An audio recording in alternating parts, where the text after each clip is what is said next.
when we're talking about activating parasympathetic is really good for you, well, it is and it isn't, depending on which part of it you're activating. So we need to be specifically talking about activating the part of the parasympathetic nervous system that is responsible for putting us in the state of rest and digest, which calms the entire system down. It calms the immune reactivity. And that is what a lot of people with allergies and asthma are missing. But when we stimulate that, we raise serotonin, we raise dopamine. We also have an inhibitory action on pro-inflammatory cytokines and TNF alpha. And so there is this actually pathway called cholinergic anti-inflammatory pathway, and we can stimulate the vagus nerve with, for instance, deep, slow breathing or meditation or yoga or Tai Chi or being in nature or various other things that can do that. And we can have that effect. We can have that anti-inflammatory effect almost immediately on our system, which of course is highly desirable from the point of view of allergies and asthma, because we want to calm that immune reactivity down. So that's what we're achieving. Now, when I mentioned the gut microbiota having an effect on the brain, what turns out that this doesn't happen without the well-functioning vagus nerve. So the vagus nerve is severed, because that's what they did animal studies on this, and awful as this sounds, that's what they do. They sever the vagus nerve to look at the responses. And so they did this study on Lactobacillus rhamnosus. And so they found that it changed the GABA levels, and through that, that had a knock-on effect on anxiety and depression, positive effects. So when Lactobacillus rhamnosus was able to communicate via the gut-brain axis with the brain, that was the effects were there, and they were very positive. That the moment that they severed the vagus nerve, that effect disappeared. It was hardly there. So you can see how big a role. That's why I've been talking for years about the vagus nerve. It's not the beginning and the end of everything, but at least it's that very important piece that people can latch onto straight away, and they can start working with it and have positive effects. If you do those vagus nerve exercises every day for a few weeks, even for a few minutes here and there, you will start having positive effects on the system. And so that's why this is important. There was another study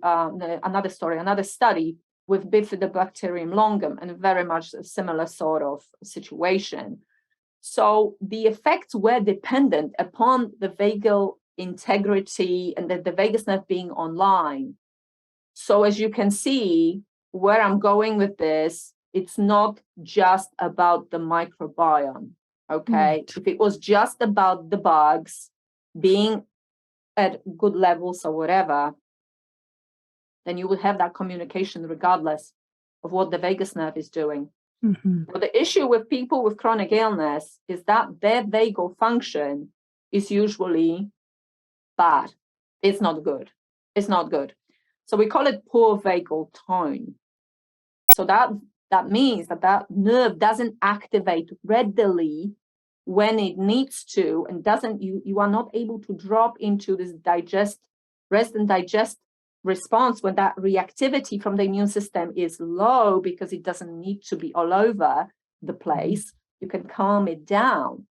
But the issue is that, and this is to do with a lot of things, to do with unresolved childhood trauma, it's to do with everyday stress, it's to do with beliefs, emotional triggers, it's to do with ancestral stuff as well. It's to do with a lot of different things. But the key is this: most people with chronic symptomology, some sort of manifestation, whether it is allergy, asthma, or otherwise, they don't tend to have good vagal tone. So here, right there, is that connection. Now, what makes it so? What gets us to a point where we are, I don't know, 30, 40, 50, 60, and that vagus nerve function is just no good, and then our physical body starts to implode? Why? Because the vagus nerve connects the brainstem to most organs within the chest and abdominal cavity, including the lungs, by the way. So I already mentioned the connection to the gut, which is obviously going to have a massive implication from the point of view of allergies and any food sensitivities, things like that. But it also connects the brainstem to the lungs, right? Mm-hmm. And so we're talking about asthma. This is going to be a very important component. Right. So why do we end up with this poor vagal function, which is basically true for pretty much everybody who's got some sort of chronic thing going on?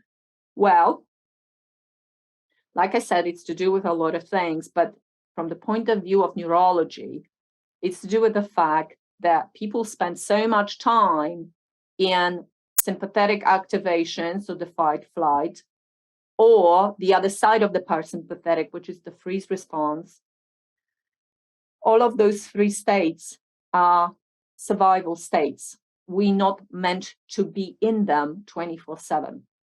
We're meant to be in them for 5% of the time, maybe 10% of the time tops, right?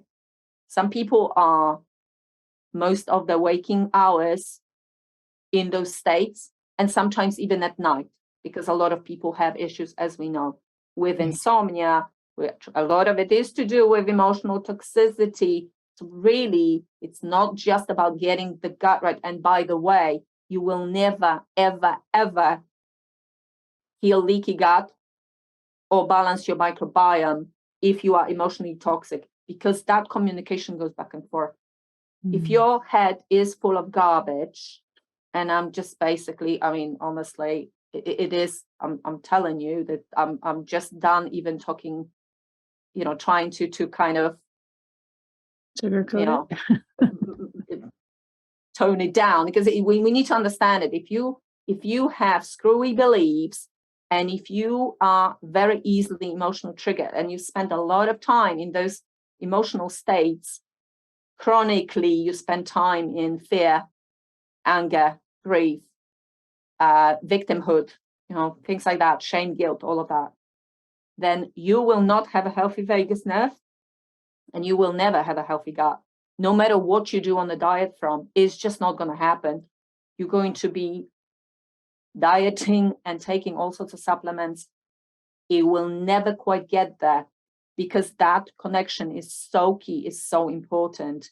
And we absolutely need to pay attention to that. And so that's really my point, that it's not just about the diet and the gut. There is just so much more that goes into that. And people who understand it and start to apply it, those are the ones who accelerate their recovery usually, because suddenly they're not just narrowly focused. If they're doing all of these other things, as well as eating well, as well as taking supplements or whatever else that they need to do on a physical level, if they do all of this as well, that's when the healing is more profound.